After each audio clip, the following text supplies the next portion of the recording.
नमस्कार, स्वागत है आपका के न्यूज में। मैं हूं आपके साथ विशाल पंडित। आप देख रहे हैं हमारा खास प्रोग्राम 2024 का महासमर। 2024 के महासमर में आज बात होगी सीएम केजरीवाल गिरफ्तार।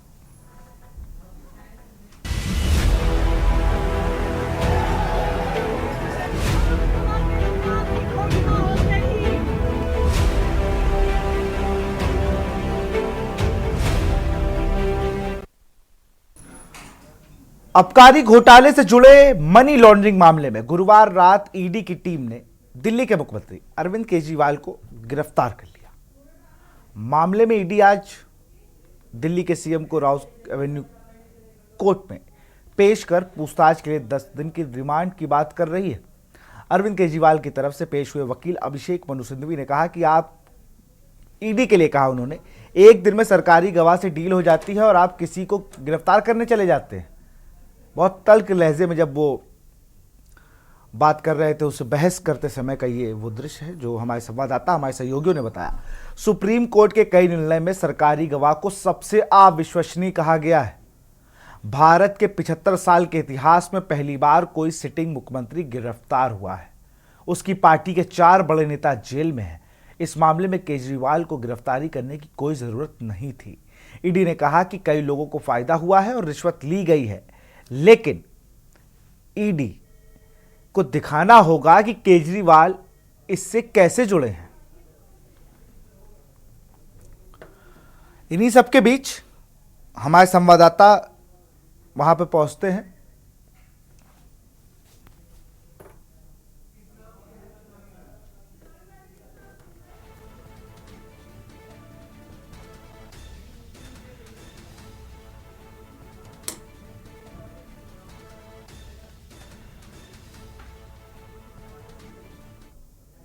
भारत के लोकतंत्र के इतिहास में यह पहली बार हुआ है कि एक सिटिंग चीफ मिनिस्टर को केंद्र सरकार द्वारा गिरफ्तार किया गया है। यह भारत के लोकतंत्र के इतिहास में पहली बार हुआ है कि लोकसभा के चुनाव की घोषणा के बाद एक नेशनल पार्टी के नेशनल कन्वीनर को गिरफ्तार किया गया है। ये बिल्कुल साफ है कि अरविंद केजरीवाल जी की गिरफ्तारी भारतीय जनता पार्टी की एक राजनीतिक साजिश है। एक लंबे समय से यह आशंका जताई जा रही थी कि एक साजिश के तहत अरविंद केजरीवाल जी को गिरफ्तार किया जाएगा और आज वो सत्य हो गया। इस मुश्किल की घड़ी में 135 करोड़ भारतीयों का प्यार और आशीर्वाद अरविंद केजरीवाल जी के साथ है। और जब इतने लोगों का प्यार और आशीर्वाद साथ होता है ना, तो कोई बाल भी बांका नहीं कर पाता है। अरविंद केजरीवाल कोई एक शख्स का नाम ही नहीं है, एक विचार का नाम है, एक विचारधारा का नाम है। आप जरूर अरविंद केजरीवाल के शरीर को गिरफ्तार कर सकते हैं, लेकिन उनके विचारों को गिरफ्तार नहीं कर सकते। तो एक कानून की प्रक्रिया है जो भ्रष्टाचार के खिलाफ उचित कार्रवाई के दृष्टिकोण से हो रही है, जिसमें उनको न्यायालय से भी कोई राहत नहीं मिली। तो ऐसी परिस्थिति में ये सारी बातें जो कही जा रही हैं, हम इतना ही कहना चाहेंगे, कानून को अपना काम करने दिया जाए। और कुछ लोग कह रहे हैं कि वो जेल से ही सरकार चलाएंगे, तो ये भी हम कमाल की नई बात सुन रहे हैं। देखा जाएगा, लेकिन ये शुद्ध भ्रष्टाचार के खिलाफ कार्रवाई है, जिस कार्रवाई में भाग लेने से केजरीवाल जी हमेशा भागते रहे। तो अब न्यायालय ने सुना, सब कुछ हुआ, इसलिए अब जो लोग तूफान खड़ा करने की कोशिश कर रहे हैं उसका कोई मतलब नहीं है। भ्रष्टाचार के खिलाफ एक गंभीर मामले में न्याय प्रक्रिया को अपना काम करना। अरविंद केजरीवाल गिरफ्तार कर लिए गए कल रात ईडी से।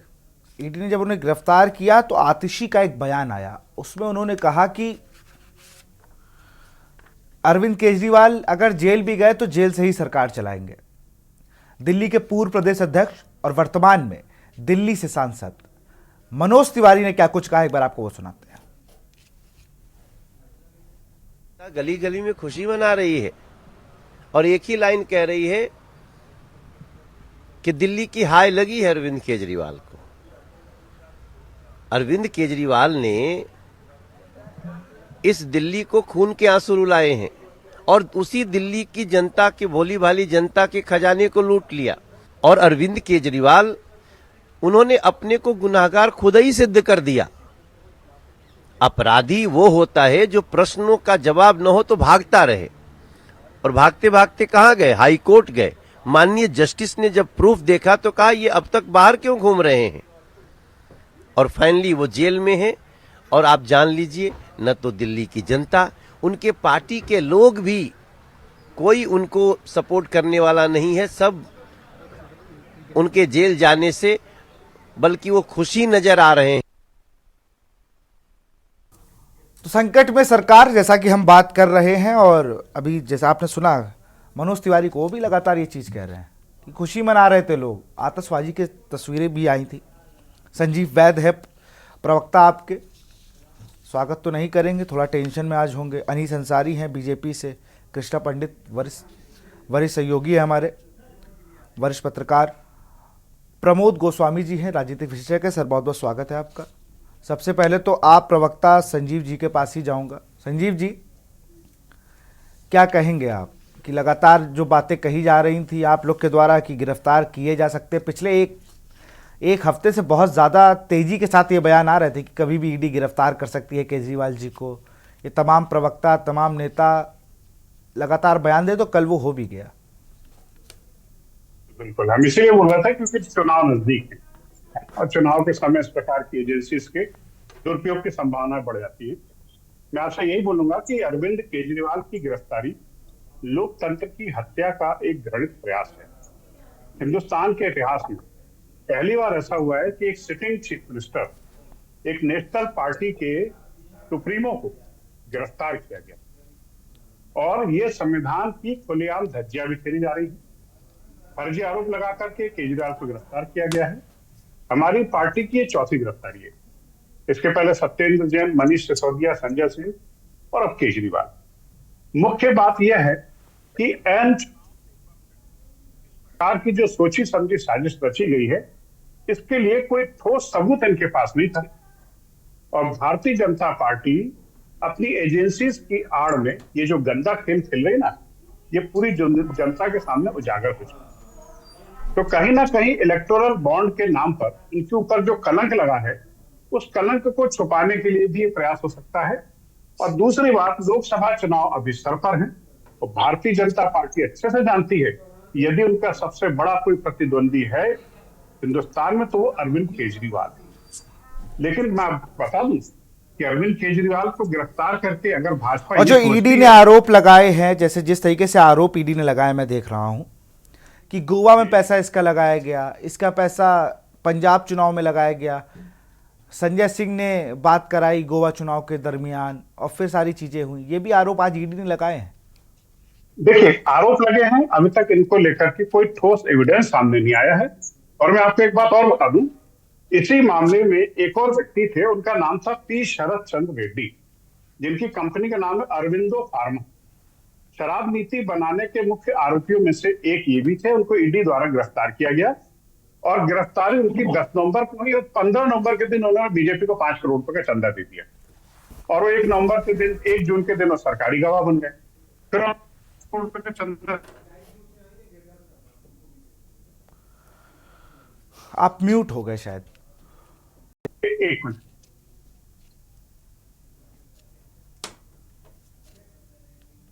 ना आपका फ्रेम फ्रीज हो रहा है जी। हाँ, आप संजीव जी बात हाँ, पूरा। हाँ। तो इस तरीके से जो है शरद चंद्र जो रेड्डी थे वो सरकारी गवाह बन गए, और उन्हें माफी भी मिल गई। तो इस प्रकार देखा यह गया है कि जो व्यक्ति भाजपा की शरण में चला जाता है वो पाक साफ हो जाता है। भारतीय जनता पार्टी एक ऐसे धुलाई केंद्र के रूप में विकसित हो गई है कि आप कितने ही पाप करो, लेकिन जब आप उधर चले जाओगे तो धुल पहुंच करके बिल्कुल नीट क्लीन होकर के वहां से निकलोगे। मेरा मानना यह है कि आप एक बार ईडी को स्वतंत्र कर दीजिए, उसके ऊपर से राजनीतिक दबाव हटा दीजिए, पूरा दूध का दूध, पानी का पानी क्लियर हो जाएगा, और सबसे ज्यादा आरोपी आपको यहीं पर देखने को मिल जाएंगे, भारतीय जनता पार्टी में देखने को मिल जाएंगे। लेकिन चूंकि एक बहुत अच्छी एजेंसी है, लेकिन सरकारी दबाव में काम कर रही है, इसलिए वो सिर्फ आरोप लगा पा रही, लेकिन अभी तक कोई एविडेंस वो जुटा नहीं पाई है। तो ये जो है ये गिरफ्तारी, ये भाजपा की डर और हताशा का प्रतीक है। यदि अपोजिशन को समाप्त कर दिया जाए तो निस्संदेह आने वाले समय में आराम से 400 प्लस का जो इनका आंकड़ा है ना वो पार कर लेंगे। तो मूल टारगेट उनका है 400 के ऊपर जाना। उसके लिए भले ही विपक्ष का सफाया कर दिया जाए, संविधान का खात्मा कर दिया जाए, कुछ भी कर दिया जाए, ये इनके प्रकार इनको 400 प्लस जाना है। इनके ही एक सांसद ने कहा था यदि हमारे पास 400 से ऊपर आ गए तो हम संविधान बदल करके रख देंगे। इस प्रकार की सोच रखने वाले जो ये लोग हैं, अनीश जी हैं, ये जो है अनीश ये जी, जी अनीश जी हैं, उनसे बात कर लेते हैं। अनीश जी, देखिए, अभी आम आदमी पार्टी के लोग क्या कहते हैं क्या नहीं कहते ये तो अलग बात है। बाकी आपकी सभी की जानकारी के लिए ये बता दूं कि भारतीय जनता पार्टी 400 पार तो 100% हो रही है। बिल्कुल। रहा भारतीय जनता पार्टी या एनडीए? जी, एनडीए या भारतीय जनता पार्टी? एनडीए हाँ। 400 पार जी। भारतीय जनता पार्टी का तो टारगेट है सीधा 370 375 पर पार, काम 375 जो हमारे एजेंडे में होता है उसको हम लागू करते हैं। देखिए, जहां तक ईडी का और भारतीय जनता पार्टी का ये जो बता रहे हैं संजीव जी, तो मैं इन्हें ये बताना चाहता हूं कि देखिए, सन 1997 में चारा घोटाला होता है बिहार में। सरकार किसकी थी? संयुक्त मोर्चा की। इंद्र कुमार गुजराल जी प्रधानमंत्री थे, लालू यादव जी जेल गए। 2011 में अवैध खनन में येदियुरप्पा जी कर्नाटक से जेल गए। सरकार किसकी थी? मनमोहन सिंह जी की, कांग्रेस की। उसके बाद 2008 ले लें, 2011 ले लें, ए राजा ले लें, कनिमोझी ले लें, ये भी केंद्रीय मंत्री रहे, स्पेक्ट्रम घोटाले में जेल गए। सुरेश कलमाड़ी कॉमनवेल्थ वेल्थ घोटाले में गए।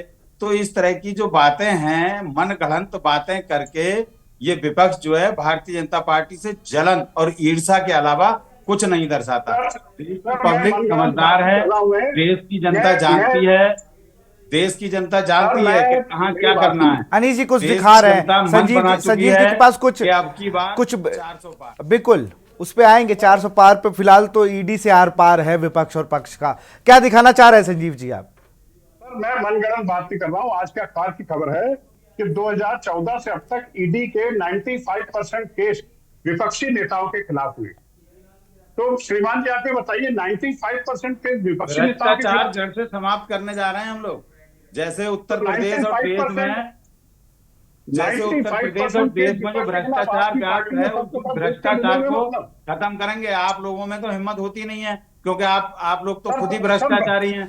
भारतीय जनता पार्टी भ्रष्टाचार को समूल नष्ट करने का अभियान चला रही है।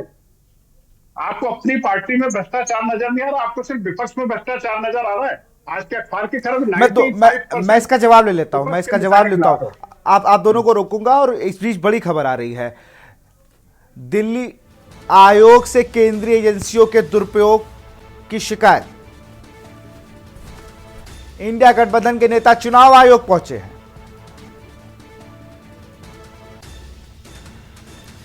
चुनाव आयोग से केजरीवाल की गिरफ्तारी का विरोध।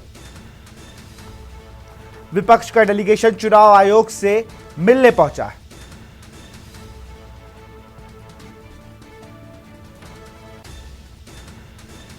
चुनाव आयोग से केजरीवाल की गिरफ्तारी का विरोध।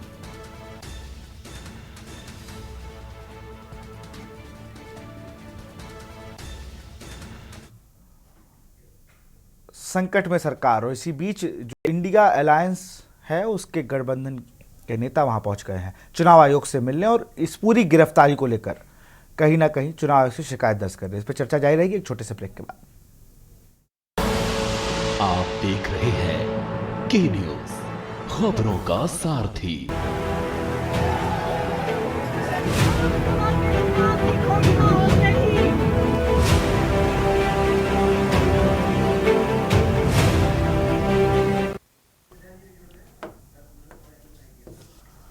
एक बयान का मैं जिक्र कर रहा था मनोज तिवारी के, किस तरीके से मनोज तिवारी ने क्या कहा कि जेल से सरकार नहीं गैंग चलते हैं। उस बयान को सुनिए। ने अपनी अब याचिका वापस ले ली है। देखो, माननीय हाई कोर्ट का निर्णय कि भाई अगर ये टिप्पणी है सर कि ये प्रूफ देखने के बाद कि आप अभी तक जेल से बाहर क्यों हैं? ये बहुत बड़ा बयान है। और सरकार चलेगी इस बार सर? जेल से गैंग चलता है, जेल से सरकार नहीं चलती। हाँ, गैंग चलाने के लिए अरविंद केजरीवाल जी स्वतंत्र हैं, उस पर भी कानून नजर रखे। अन्ना हजारे जी का बयान भी आ गया, उन्होंने कहा कि मुझे दुख है कि जिस आदमी ने मेरे साथ काम किया, जिसने शराब का विरोध किया, वो शराब नीति में पकड़ा गया। अन्ना हजारे बहुत शरीफ आदमी है, वो बहुत भावुक इंसान है। उनका अंदर से जो हृदय जो कह रहा होगा ना कि अरविंद केजरीवाल को कड़ी से कड़ी सजा दो, लेकिन इतने ही कह पाए हैं। वो जितने कष्ट में इस समय अन्ना हजारे थे, और आज जो अन्ना हजारे के चेहरे पे जो खुशी दिखी है, उसका कल्पना आप सब कर सकते हैं। समझिए आप कि गैंग चलाने के लिए स्वतंत्र हैं, और इस पर हम और भी जानकारी लेंगे कि इस तरीके से कि जो बार बार विपक्ष आरोप लगा रहा है कि भाई हम परेशान किए जा रहे हैं। प्रमोद गोस्वामी जी हैं, राजनीतिक विश्लेषक, वरिष्ठ पत्रकार हैं।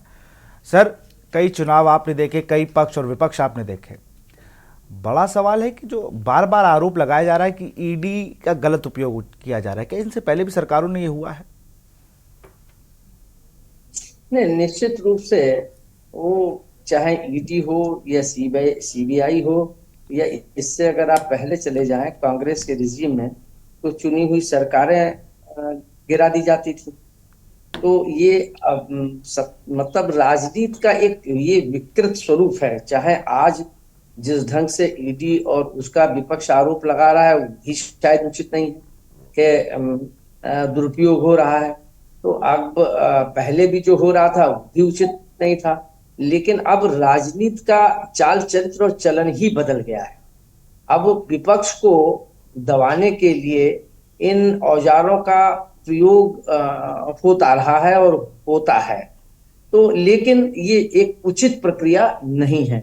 अभी जिस ढंग से केजरीवाल जी को वहां इनको जब बुलाया गया तो इनको जाना चाहिए था। केजरीवाल जी को 9 बार उन्होंने समन दिए।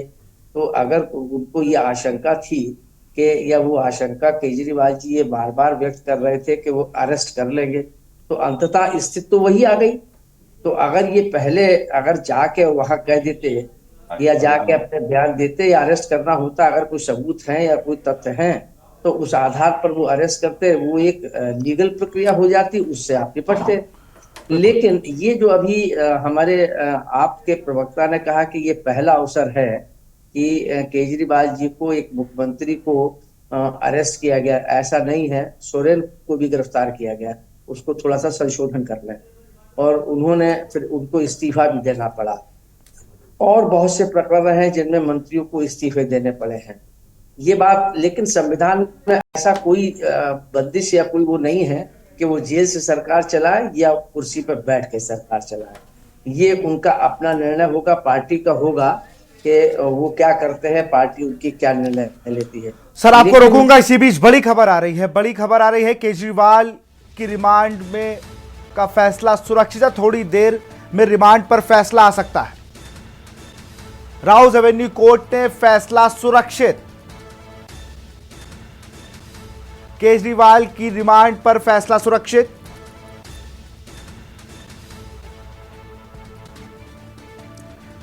केजरीवाल की रिमांड पर फैसला सुरक्षित, थोड़ी देर में आ सकता है रिमांड पर फैसला।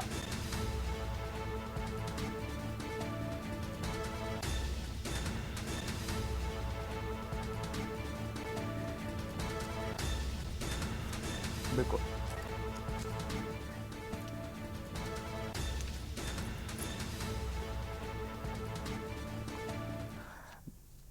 तो प्रमोद सर के पास फिर से हम चलेंगे, क्योंकि जिस तरीके से वो बता रहे थे कि सरकार चलने को लेकर उनकी बात को कंप्लीट हो जाता है। फिर मैं सवाल लेता हूं संजीव वैद्य, आम आदमी पार्टी से।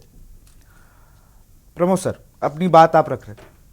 हाँ, देखिए, मैं यही कह रहा था कि ये दुरुपयोग और सदुपयोग का खेल जो है राजनीति में अब आम चलन हो गया है, और विपक्ष को डराने के लिए, धमकाने के लिए हथियारों का प्रयोग पहले भी होता रहा है और अब भी हो रहा है। अभी एक बात जो कही, उस बात में भी कहीं ना कहीं दम है, या इस बात की पुष्टि में होती है कि कहीं ना कहीं दबाने की, कि 90% केस जो है, जो ईडी, सीबीआई या जो भी दायर किए गए, उनमें अभी तक वो कोई ऐसे सार्थक वो नहीं दे पाए हैं और ना ही उसमें कोई सजा हो पाई है। ये अपनी जगह पर एक बड़ी बात है कि क्या वजह है, तो कहीं ना कहीं उससे संदेश तो जाता ही जाता है। तीसरी जो महत्वपूर्ण बात है कि केजरीवाल साहब जो अन्ना हजारे का आंदोलन था उसकी उपज है, और अन्ना हजारे ने आज जिस ढंग से टिप्पणी की है, मैं समझता हूं कि शायद वो भी आहत हैं। केजरीवाल के ऊपर जो लगे हैं आरोप, अब वो सही है गलत है ये तो न्यायालय तय करेगा, लेकिन जो उन्होंने कहा है कि मैंने कई बार उनसे कहा, इसके मतलब जो है वो कहीं ना कहीं के अन्ना हजारे को भी इस बात से दुख पहुंचा है कि उनके अपने आंदोलन से जुड़े हुए व्यक्ति पर इस ढंग के आरोप लगे हैं और वो शायद नहीं है। और गोवा और वहां के चुनाव के लिए वो ईडी ने अपने वहां कोर्ट में उनके वकील ने भी वो तर्क रखे हैं कि शायद ये आधार हैं, इस आधार पर पूछताछ की गई, कुछ दस्तावेज उनके घर से मिले हैं और जिस आधार पर जो हमारे या ईडी ने गिरफ्तार किया है वो संविदा उचित है, वो उन्होंने एक तर्क रखा है वहां पर। लेकिन महत्वपूर्ण बात यह है कि मुझे लगता है कि ये जो समय है, अगर राजनीतिक दृष्टिकोण से देखा जाए तो मुझे लगता है कि इससे विपक्ष को कहीं ना कहीं लाभ मिलेगा और विपक्ष सरकार को घेरने का बिल्कुल प्रयास करेगी। एक प्रयास तो होना चाहिए क्योंकि लगातार विपक्ष एक्टिव हुआ है। अब देखिए चुनाव आयोग से ही मिलने गए हमारे साथ गिरिधर शर्मा है, वरिष्ठ पत्रकार, वो भी जुड़े हुए हैं। सर कैसे मतलब ये चीजें जिस तरीके से विपक्ष उठाना चाह रहा है, अरविंद केजरीवाल की गिरफ्तारी, कल देखा दिल्ली की सड़कों पे लोग थे, आज पूरे देश व्यापी एक आंदोलन तरीके से हुआ, कुरुक्षेत्र में बैरिकेडिंग तोड़ने का प्रयास किया गया, लखनऊ में लोगों ने अपनी गिरफ्तारी दी, तो कहीं ना कहीं एक मूवमेंट जो था वो आम आदमी पार्टी का अभी भी बना हुआ है। इतना सब कुछ होने, 4 नेता जेल में हैं, 5वें नेता जो मेन चेहरा है पूरा आम आदमी पार्टी का उसको भी ईडी ने गिरफ्तार कर लिया है। गिरधर जी। देखिए, प्रमोद गोस्वामी जी जो वरिष्ठ पत्रकार हैं उन्होंने बिल्कुल सही अपनी बात कही और उनसे सहमत होते हुए मैं ये बात कहना चाहता हूँ कि मुझे अच्छी तरह याद है जब केजरीवाल जी आंदोलन के बाद जब वो राजनीति में आए तो क्योंकि अन्ना हजारे जी नहीं चाहते थे कि हमारी कोई राजनीतिक पार्टी बने, सिर्फ वो चाहते थे कि ये आंदोलन के रूप में रहे। लेकिन जब उन्होंने राजनीति में प्रवेश किया तो उनका पहला बयान ये था कि दलदल को साफ करने के लिए मुझे दलदल में उतरना पड़ेगा।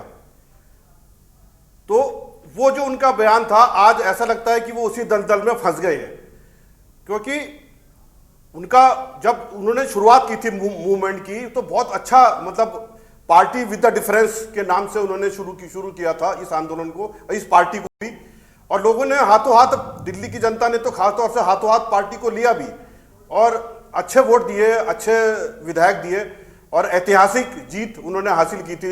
1 बार नहीं, 2 बार नहीं, बल्कि 3 बार हासिल करी।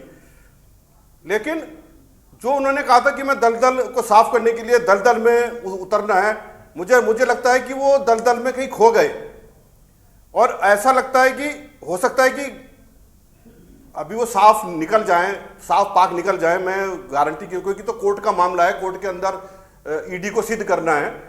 लेकिन मेरा ये कहना है कि आखिर उन्होंने ये भी कहा था, मुझे याद है, कि अगर किसी पे आरोप लगते हो, चाहे कांग्रेस पार्टी हो, लालू प्रसाद यादव हो, हर पार्टी के लिए उन्होंने कहा था कि आरोप लगते ही पहले इस्तीफा दें फिर केस चले।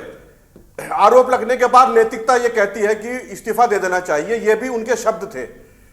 लेकिन इन शब्दों पर खुद ना खरे उतरना, और आज भी अभी सोरेन के लिए कहा कि वो मुख्यमंत्री रहते हुए गिरफ्तारी हुई, लेकिन वो मुख्यमंत्री से उन्होंने इस्तीफा दे दिया था, तो ये बड़ी बात है, अभी तक इन्होंने इस्तीफा नहीं दिया। तो ये नैतिकता का सवाल होता है। देखिए, आपको अगर पहले 9 समन मिले, अगर पहले समन में या दूसरे समन में जाके जो स्थिति अब बनी है वो स्थिति तब रहती तो इन पे एक लंबा समय होता अपनी बात रखने का कोर्ट के अंदर। लेकिन अब चुनाव नजदीक है, ऐसे समय में उनको दुख तो होगा कि मैं चुनाव प्रचार कैसे करूंगा, या सिंपैथी वोट अगर लेना चाहेंगे तो इसमें भी वो कैश कर सकते हैं। लेकिन मेरा ये कहना है कि अगर वो पहले या दूसरे समन में ही चले जाते, अपनी बात को रख लेते, तो ज्यादा उचित रहता। उनकी जो टीम है राय बिल्कुल, राय देने वो वाली, लीगल वो मेरे ख्याल टीम से पे तो सब लोग यही कह रहे थे। सही मैं नहीं थी। मैं कई अधिवक्ताओं से बात भी कर रहा था इस चीज को लेकर, तो उन्होंने कहा पासपोर्ट जमा करवा देते, कोई भागे थोड़ी जा रहे थे केजरीवाल।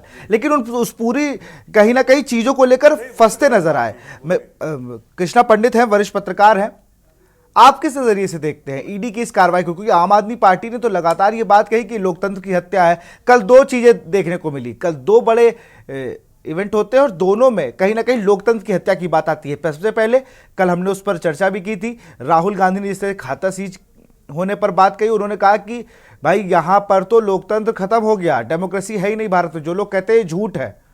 और फिर वही रात में लगभग 12 के करीब आतिशी और गोपाल राय ने भी यही बात कही कि भारत में लोकतंत्र की हत्या हो रही है। कृष्णा जी, आप म्यूट है, अपने आप को अनम्यूट कर लें।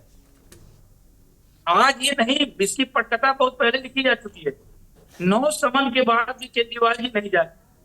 भारत में कहीं ना कहीं चुनाव होता रहता है, जो आज हवाला दिया जाता है, आचार संहिता लगा है, चुनाव हो रहा है, तो निश्चित तौर पर भारत में कहीं ना कहीं चुनाव होता रहता है। और आपको याद होगा कि इसके पहले एमपी चुनाव में यात्रा कर रहे थे, इसके पहले पंजाब में यात्रा कर रहे थे, लेकिन किसी भी समन का, किसी भी नोटिस का जवाब देना तो उचित इन्होंने नहीं समझा।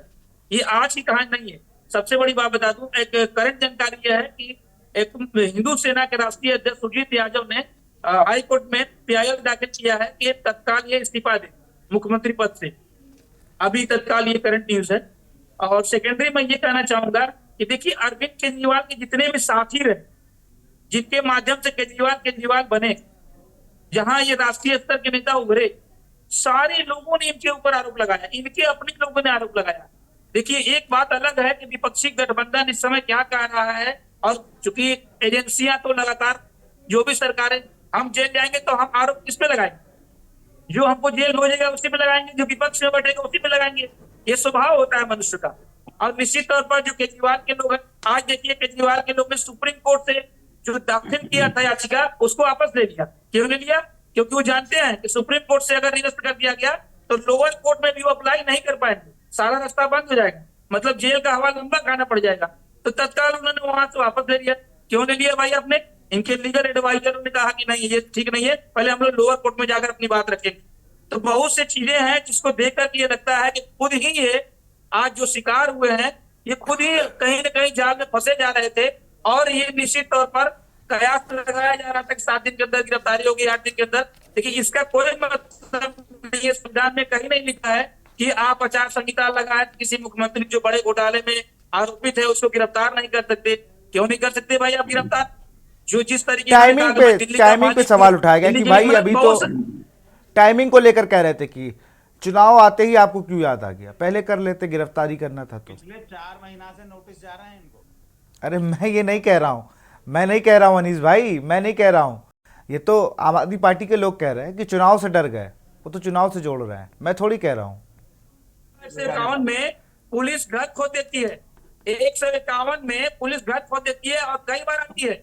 राष्ट्रीय स्तर का नेता जिसको ईडी के द्वारा 9 समन भेजे गए, उसका जवाब नहीं दिया जा रहा है। आप सोचिए, ये खुद कहते हैं कि लोकतंत्र की हत्या, ये भी एक लोकतंत्र की हत्या है। आप विश्वास किस पे करते हैं? आप कहां विश्वास करते हैं? जब संजय जी गिरफ्तार होते हैं, आपने क्या आरोप लगाया, लेकिन आज तक जमानत नहीं हो पाया। उसके पहले आपका स्वास्थ्य मंत्री जवाब ले लेते, जवाब ले ले जरा।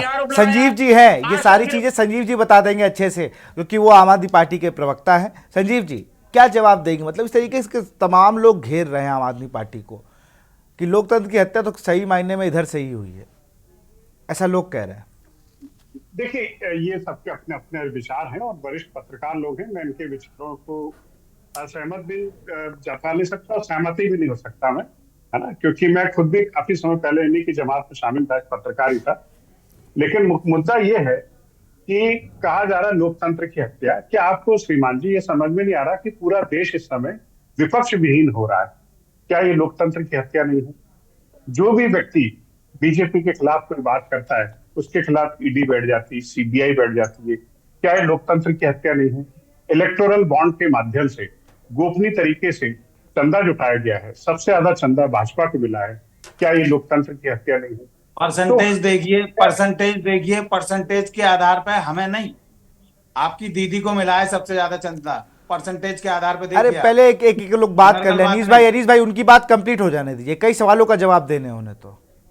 हमारी दीदी नहीं, आपकी दीदी है, पहले एनडीए में पार्टनर रह चुकी है अटल बिहारी वाजपेयी जी के समय में, है ना, तो आपकी पुरानी दीदी है वो, है ना। तो देखिए इस तरीके से जो है ना लोकतंत्र को विपक्ष विहीन करने की जो कोशिश की जा रही है ना, 400 पार करने का जो एक जुनून इनके सर पे सवार है, वो समझ गए कि 400 पार हम तभी जा पाएंगे जब हम विपक्ष का गला घोट देंगे और दूसरों को जो है राजनीति में आगे बढ़ने से रोक देंगे। और देखिए ये बात भारतीय जनता पार्टी अच्छे से जानती है कि वो अपोजिशन में यदि किसी से डरते हैं तो अरविंद केजरीवाल से डरते हैं। उनका कोई विकल्प यदि अगर कोई है देश में तो अरविंद केजरीवाल है। नहीं, आप भले ही कितना भी हंस लीजिए, लेकिन ये तय बात है कि अरविंद केजरीवाल जो है आपके मगे बहुत बड़ा कांटा है आपके रास्ते में। आप उसको निकालने के लिए ये इनके प्रकार जो भी प्रयास कर सकते हैं वो सब प्रयास कर रहे हैं। वो तो केजरीवाल है, IRS रहे, पुराने ब्यूरोक्रेट हैं, वो बचने के सब रास्ते जानते हैं, अन्यथा अभी तक तो आप उनको ठिकाने लगा चुके हो। तो बचने के रास्ते ढूंढते रहे हैं। वो ऐसा नहीं कि उन्होंने लोकतंत्र की हत्या की है। दिल्ली की जनता ने उनको 3 बार जनादेश दिया था और आप चौथी बार फिर से देख लीजिएगा जनादेश। पंजाब में जनादेश मिला है और आने वाले समय में आप देखिएगा जिनको आप लोकतंत्र की हत्या का बोलना, वो आप आने वाले समय में लोकतंत्र के बहुत बड़े पैरोकार बनेंगे। और आपके ही एक सांसद ने कहा था, श्रीमान जी, भारतीय जनता पार्टी का अनीस साहब हैं, आपके एक सांसद ने कहा था कि यदि हमारे पास 400 से ज्यादा सीटें आ गई हम संविधान को बदल करके रखेंगे। अब आप देख लीजिए लोकतंत्र की हत्या कौन कर रहा है, हम कर रहे हैं कि आप कर रहे हैं? आप खुद जवाब दीजिए इसका। आपके एक सांसद का कथन था ये।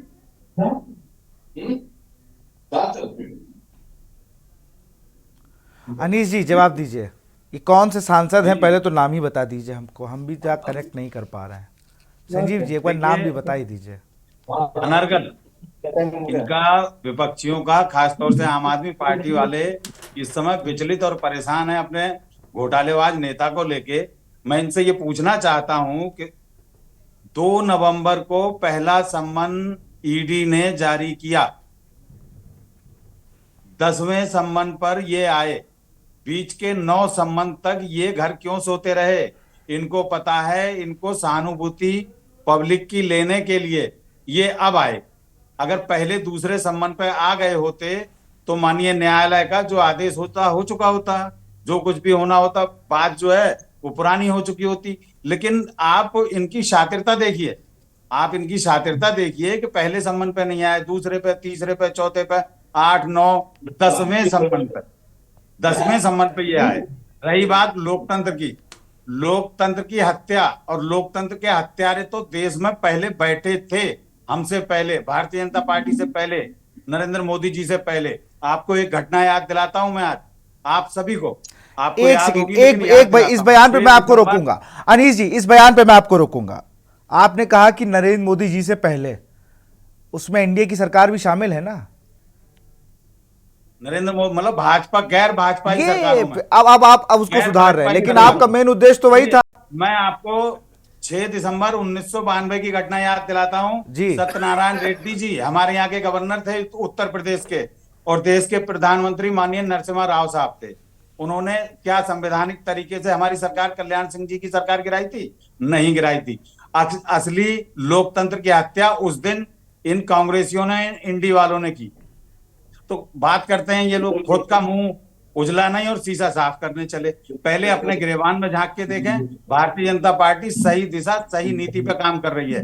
रही बात ईडी की, ईडी एक स्वतंत्र संस्था है, ईडी को पूरी आजादी है कि वो क्या करती है। सीबीआई को पूरी आजादी है, वो स्वतंत्र संस्था है। इन लोगों को आजादी है पूरी कि ये क्या कर सकते हैं। अगर घोटाला करोगे जेल जाओगे। अभी हो सकता है, अभी 2-3 नाम और आ रहे थे दोपहर में, आपके ही चैनल पे देख रहा था, कोई और भी हैं इनके अड़ोसी पड़ोसी जिनके द्वारा आदान प्रदान 45 करोड़ वहां, इतना कैश, इतना चेक, इतना वो उनमें से एक तो सरकारी गवाह भी बन गया, विजय नागर। विपक्ष के होंगे सर, है ना? तो विपक्ष के होंगे। घोटालेबाज सरकार है, इन्होंने अपना मुखौटा दिखाया कुछ और पीछे थे कुछ और। इन्होंने मुखौटा दिखाया कुछ और। अन्ना साहब आज दुखी क्यों थे, आज खुश क्यों थे? सिर्फ इसीलिए। अब से पहले दुखी क्यों थे? सिर्फ इसीलिए कि उनके आंदोलन को हाईजैक, सबसे बड़े हाईजैकर इनके केजरीवाल साहब, अन्ना हजारे साहब का जो आंदोलन था वो पूरे मतलब विश्वविख्यात आंदोलन था। उस आंदोलन को हाईजैक किया केजरीवाल जी ने।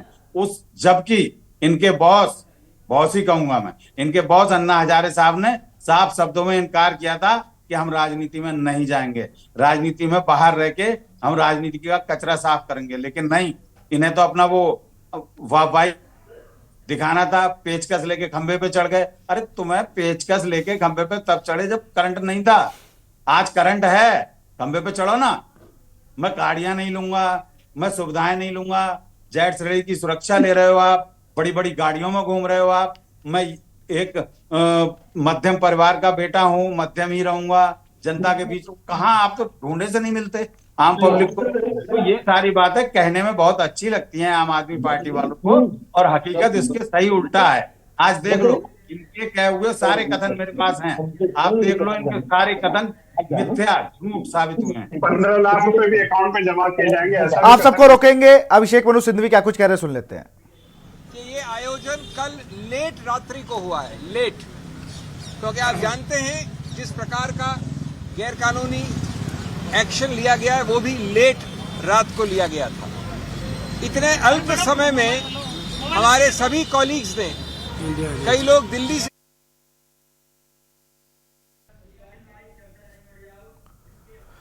यहां पर सुन रहे थे आप, केजरीवाल के वकील भी हैं और इंडिया गठबंधन में कांग्रेस पार्टी के वरिष्ठ नेता हैं अभिषेक मनु सिंघवी। वो कुछ बयान दे रहे थे, फिर से उस बयान को हम लोग सुनाने की कोशिश करेंगे, लेकिन फिर से चर्चा पे लौटते हैं और अनिस अंसारी की तरफ चलते हैं। अनिस अंसारी कुछ कह रहे थे। मैं इसी बात को कह रहा हूं, लोकतंत्र के सबसे बड़े हत्यारे ये लोग हैं। हम तो लोकतंत्र को लोकतंत्र के रूप में लाए। भारतीय जनता पार्टी की जब जब सरकारें आई, भाई सबका साथ, सबका विकास, सबका विश्वास के ऊपर हम लोग काम कर रहे हैं, और वो आज जमीन पर जमीनी हकीकत बन के उभरा है।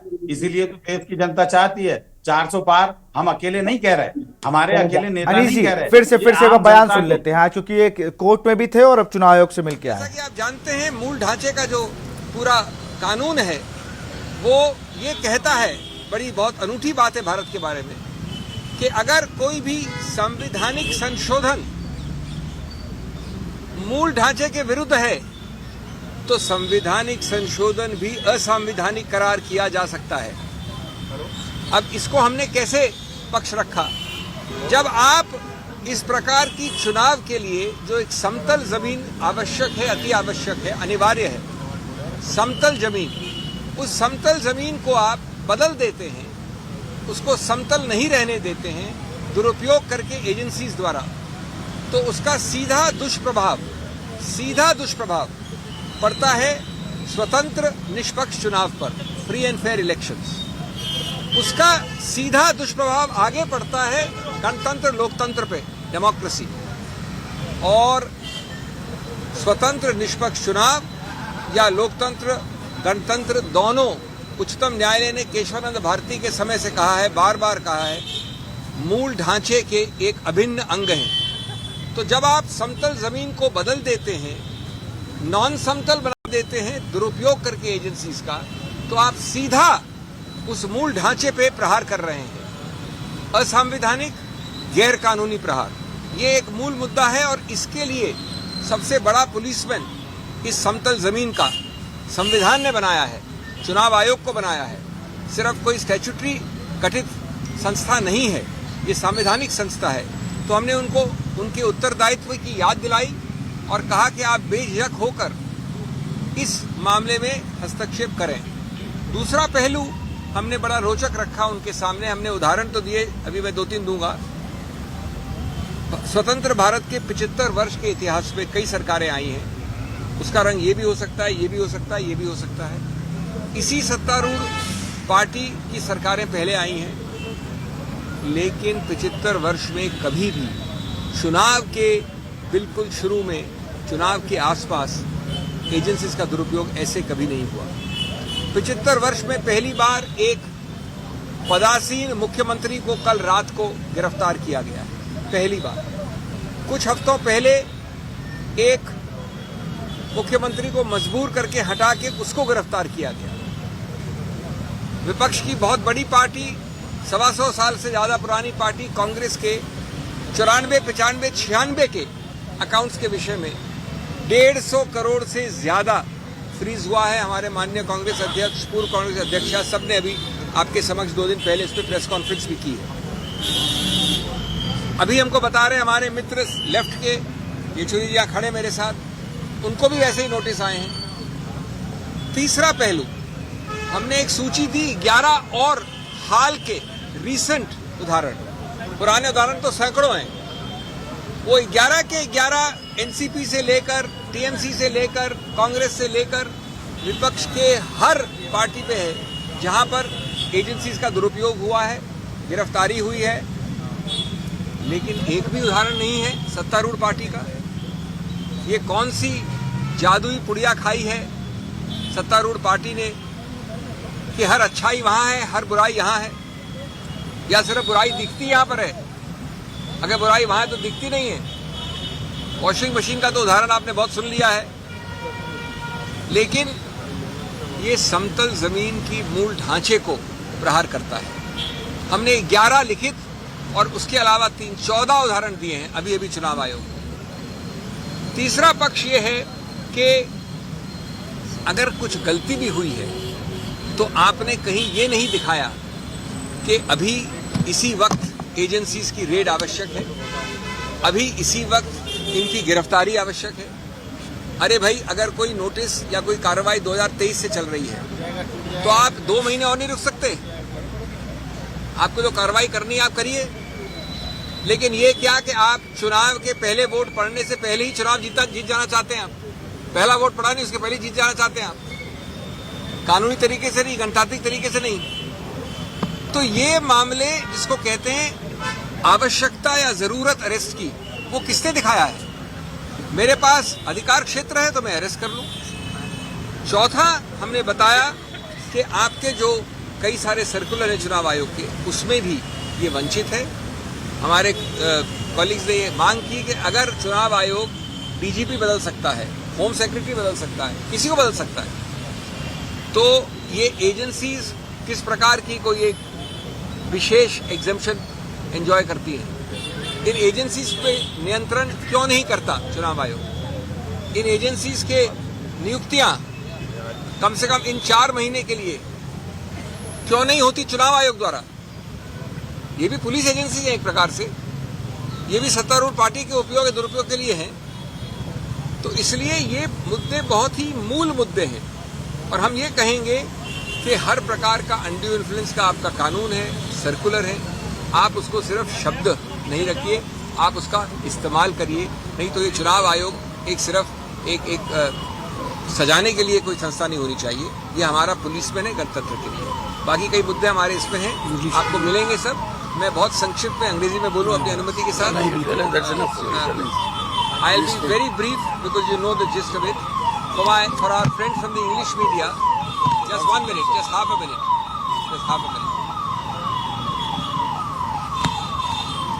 As you can see, friends, we have a very distinguished delegation across the board. Almost every political party in the opposition is represented here. I must tell you, I'm not taking names, but this delegation was activated late last night. Not last night, late last night. Some of them got the information after 11, 12, 1 o'clock. Many have made the effort to fly here. One of them is Mr. O'Brien. They were not in Delhi. 1 or 2 could not come, but they have given their full support. Every possible political color is represented from the opposition here at short notice. Now, we went in this delegation and united. और यहाँ पर आप सुन रहे थे अभिषेक मनु सिंघवी को। उन्होंने बड़े आरोप लगाए हैं कि भाई हो क्या रहा है देश में, चुनाव आयोग क्या कर रहा है। गए हैं, मिले हैं, खाते सीज को लेकर उन्होंने उनसे शिकायत दर्ज कराई है। उन्होंने कहा सारी कार्रवाई विपक्ष पर क्यों, ये भी सवाल उन्होंने किया कि जो चीज़ें हो रही सब विपक्ष के नेताओं के साथ क्यों, किसी एक को तो आप कर लीजिए। और वही विपक्ष का नेता जब भारतीय जनता पार्टी में जा रहा है तो उसको कुछ नहीं हो रहा है। ये तमाम सवाल पूछे हैं चुनाव आयोग को जब डेलीगेशन मिल के आया उसके बाद उन्होंने। इसी के साथ हमारे साथ अनीस अंसारी अभी बने हुए हैं, बीजेपी के नेता हैं। अनीस जी, अभिषेक मनु सिंघवी को आपने सुना, वरिष्ठ अधिवक्ता है सुप्रीम कोर्ट के और कांग्रेस के नेता भी हैं बड़े, क्या कहेंगे? लगातार वो अभी भी बीजेपी पे हमलावर है। देखिए, एक बात तो मैं कहूंगा आपसे, आप भी जानते हैं और जो चैनल देख रहे हैं उनको भी पता है, पूरी दुनिया को पता है कि सिंघवी साहब जो हैं वो इंडी गठबंधन का एक हिस्सा है। दूसरा, आज वाले अभियुक्त के वो वकील भी हैं, तो वो उन्होंने फीस ली है, अपनी वकालत की, तो उन्हें तो कहने की इतना तो अधिकार है कि वो किसी को भी कटघरे में खड़ा करने की नाकाम कोशिश करें।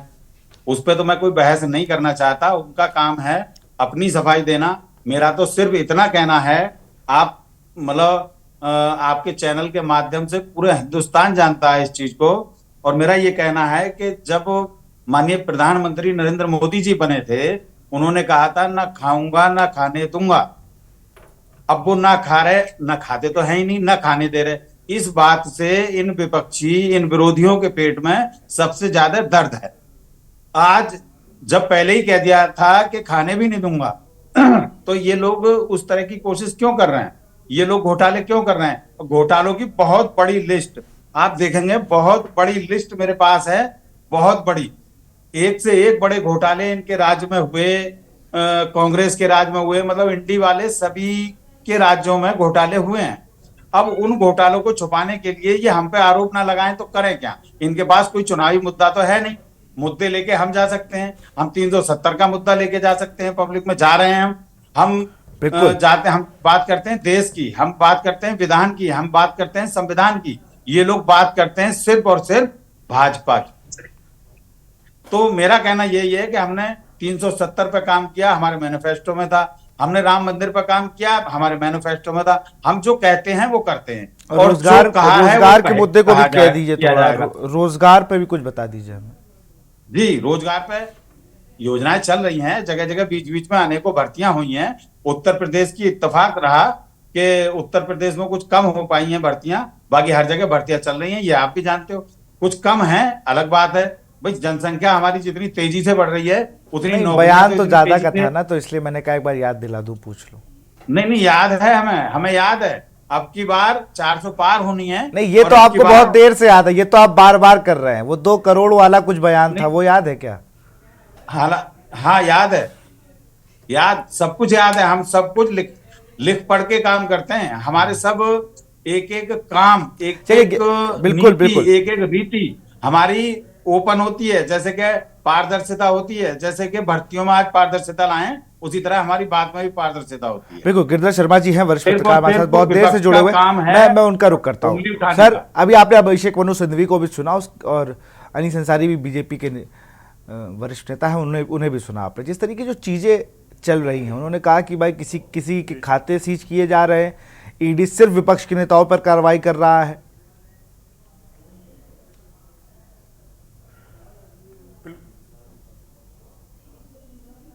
बिल्कुल आप सही कह रहे हैं। और मेरे को देखिए, एक पिक्चर आई थी अर्ध सत्य, उस पर मैं जरूर कहना चाहूंगा कि मनु सिंघवी जी की बात में कुछ दम है। वो दम इस बात पे है कि जब भी कोई करप्शन का मामला होता है, उसमें कोई ऐसा नहीं है कि एक ही दिन में हो, इसी समय हो। उसमें समय दिया जा सकता है। जैसे 2 महीने बाद भी कार्रवाई हो सकती थी, या 2 महीने पहले हो सकती थी।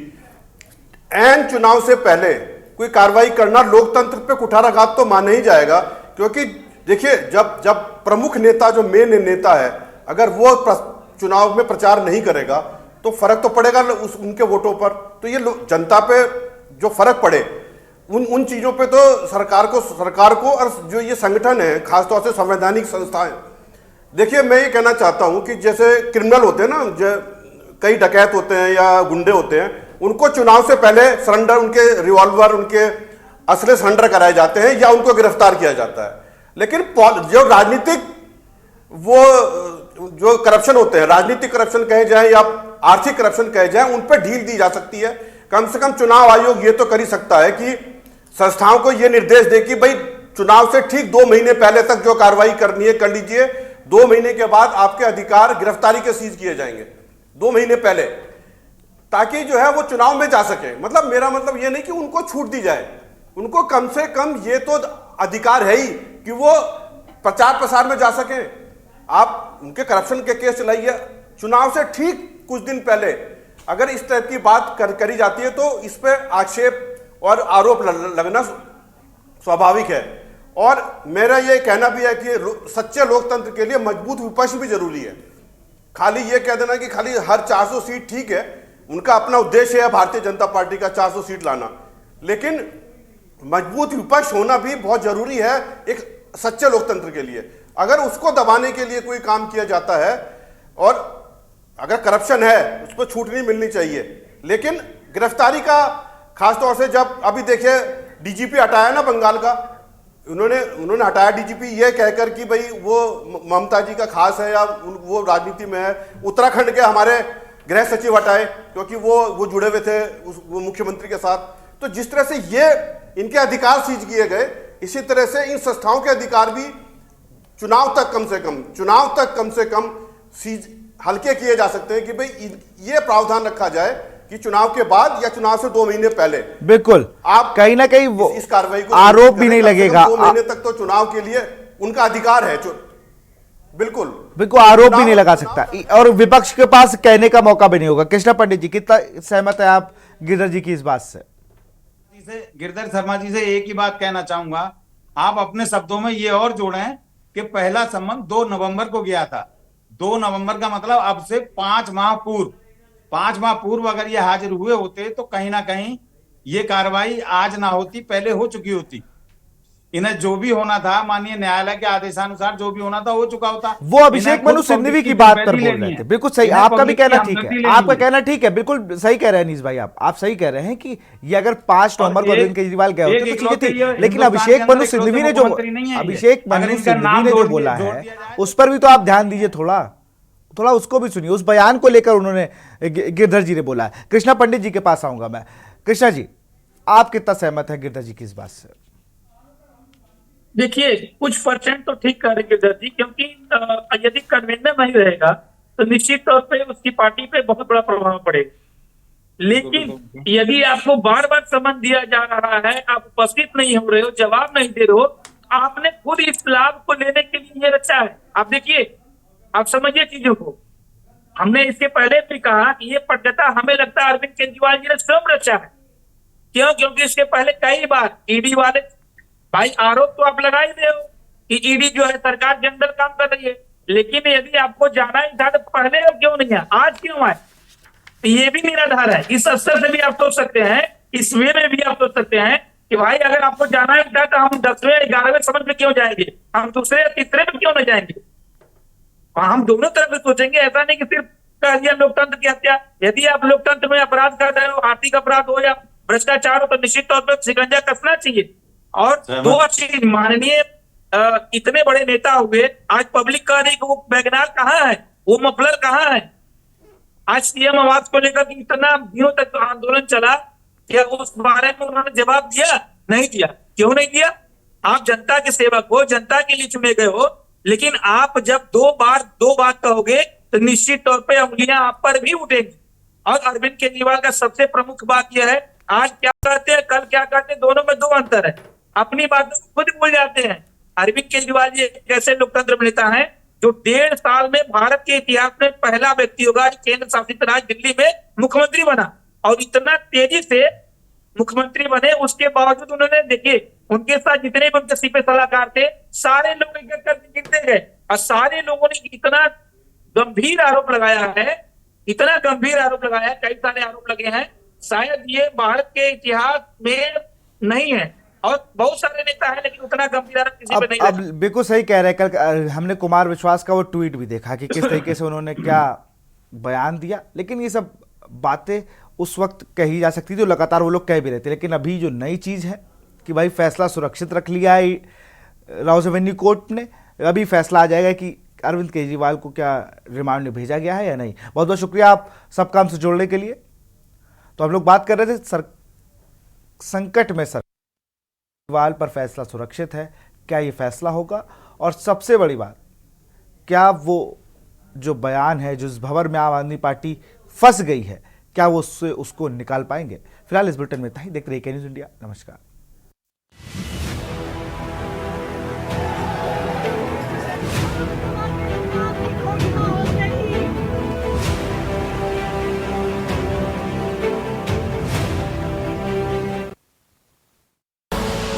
आप देख रहे हैं खबरों का सारथी।